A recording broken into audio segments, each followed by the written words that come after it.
It would be Heartbreak Hotel, Jenna. Heartbreak Hotel. And because I'm telling this from Russ's standpoint, because let's face it, we all know, even Nick, the eternal Lakers fan, because of LeBron, said that it's not a good fit.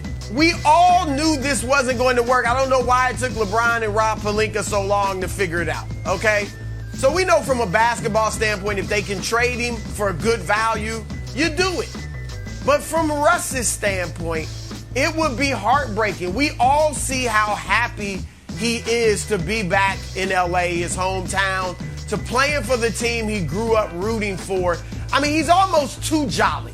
Like, I haven't seen Russ smile this much, and he's so happy, you know. In a post-game presser, Russ, you had 8 turnovers, 5 in the fourth quarter. What do you think? It'll work itself out. You know, I'm just happy, man, to be here. You know, like, he's overjoyed. And Russ is like that supermodel, and I feel for him because if he's traded, he's like the supermodel that looks so good, everybody wants to date her, and then you finally start dating her, and you're like, man, this isn't what I thought it was.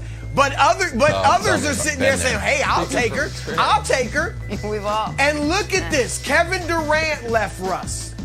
Paul George sang Russ's praises, then jetted to play with Kawhi. James Harden, they're buddies. They grew up playing together, right? As 10-year-olds. Get Russ out of here after a year. Bradley Beal, they parted ways. And now LeBron and AD, after what, a couple months? This would be heartbreaking for Russ, from Russ's standpoint. Okay, so my answer, Broussard, is a great answer, that Russ needs to be angrier. It's a great answer. My answer is legacy edit.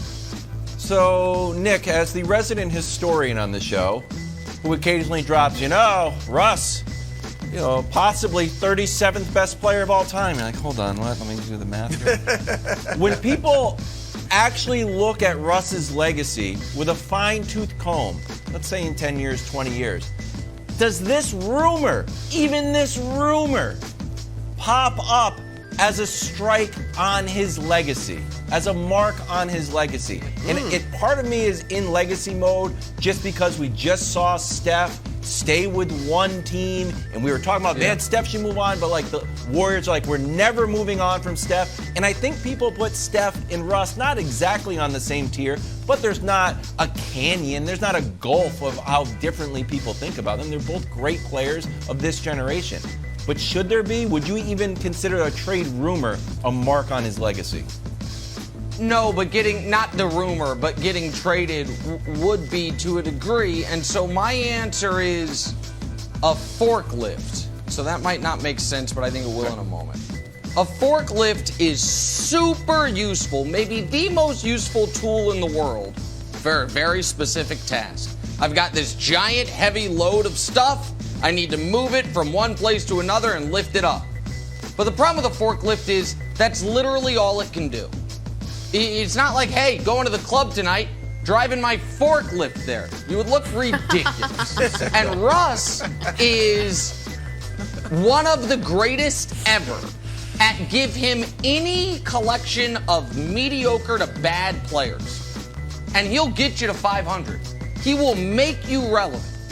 But unfortunately, at this point, that's all he can do. If you put great players around him, you put him in a garage with a Lamborghini and a Maybach and a Rolls, guess what?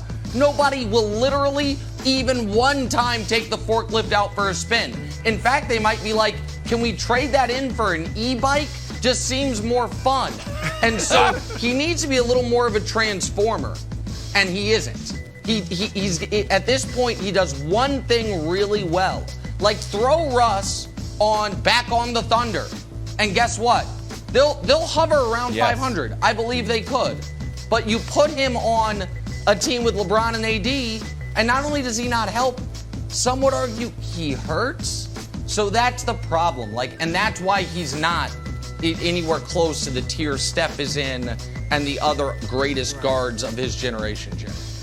Thanks for watching. Subscribe here to get the latest from the show. Also, be sure to check out more of the best clips from First Things First, or go watch a few segments from our other shows on FS1.